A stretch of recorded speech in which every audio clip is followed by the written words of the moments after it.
for the child, this war.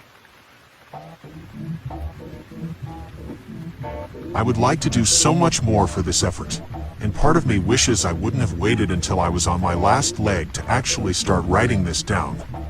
But I will know satisfaction in my offering as long as my audience knows its place in finishing this work so incomplete.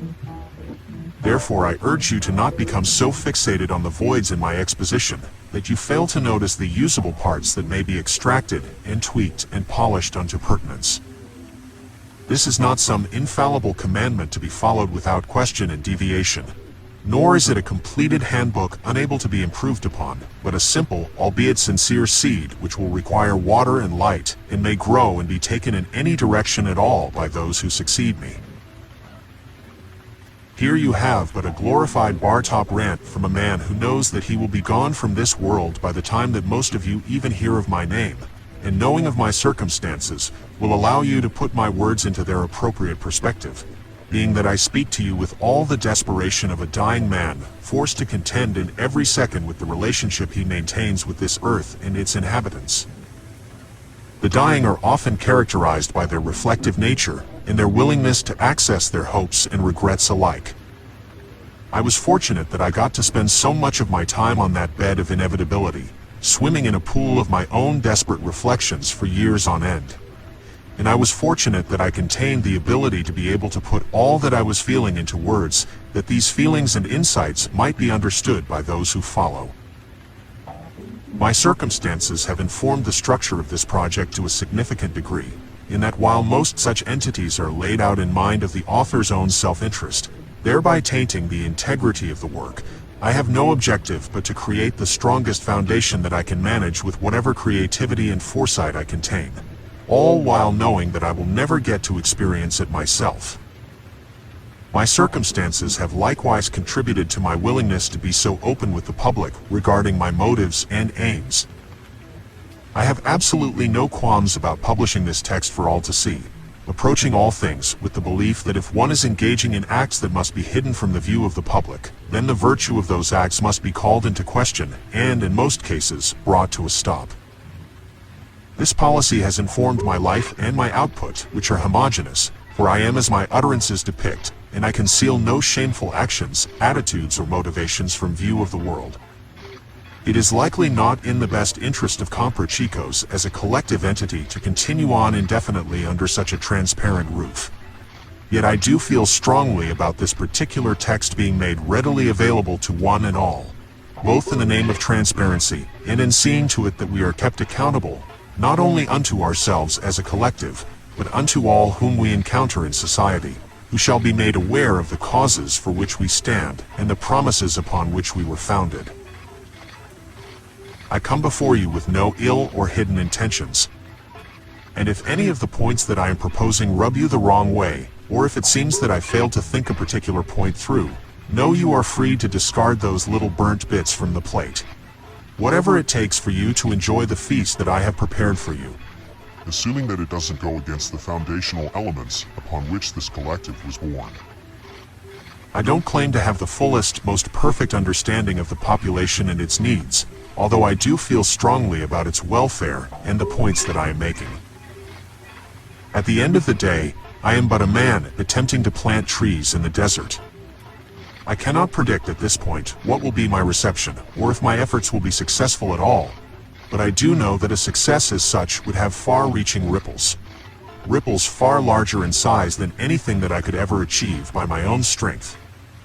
For you must bear in mind that Compra Chicos exists even now in a state of immaturity, and is yet to take on its most realized form. And so to consider that many of our most respected modern-day collectives and similar started out as little more than a joke or an attempt at ruffling feathers, I would say that this has a lot going for it right out of the gate. With an approach that is informed by equal parts empathy, rational analysis, and artistic ingenuity, I convey to you a powerful and sympathetic image which does not rely on shock and terror or contribute to the ever-growing polarities among our sphere, but forces us to abandon our conceptions of goodness versus evil and us versus them, so as to see beyond the acts in our midst and realize them as cries of a desperate and emotionally choked population begging to see its perceptions affirmed and its safety assured. Whether is it the wealth hoarders, or the dissociated zealots, or the screaming hippies, all are seeking after the self-same set of comforts in this life. I think that our population understands this on a basic level,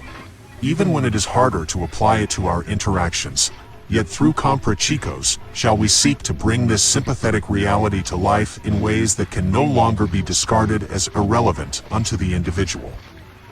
And is there any picture more sympathetic than that of a child, wholly defenseless and forced to drink from whichever cup they are offered? And is this picture not enough on its own to keep us fueled and motivated amid the long and arduous battle that lies ahead of us? All my proclamations I proclaim in love, and all my offerings I offer in love, not the nominal love of the Concordians, who are beholden only to security and hugs and will abandon their love when it implicates sacrifice and risk. I am deeply enamored with the potential of our species. I am deeply enamored with this existence, this opportunity, and the will to potentiate and preserve it for those who surround and succeed me. So I have made my focus the health of our collective hearts and minds, believing this to be the sole means by which progress is made possible, while all else falls naturally into place when humanity is functioning at healthy levels. Therefore, I would be morbidly upset to see my ideals taken and perverted into a vehicle for immaturity and hateful intentions, and I must trust that there will come those in my wake, believing also in these ideals, who will work to oust and expose anyone whose actions or intentions tarnish this offering, exorcising the demon with simplest sayings. Unhealthy means cannot be used to create healthy ends.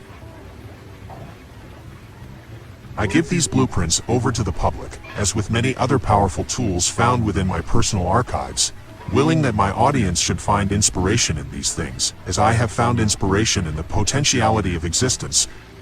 willing that you should feel even the slightest wave of heat from the fire that consumes me now and tomorrow. And it is in the interest of healing that I encourage my audience to disseminate these ideals among their friends and loved ones, so that humanity might be given a clearer image of its capacity, inherent and indomitable.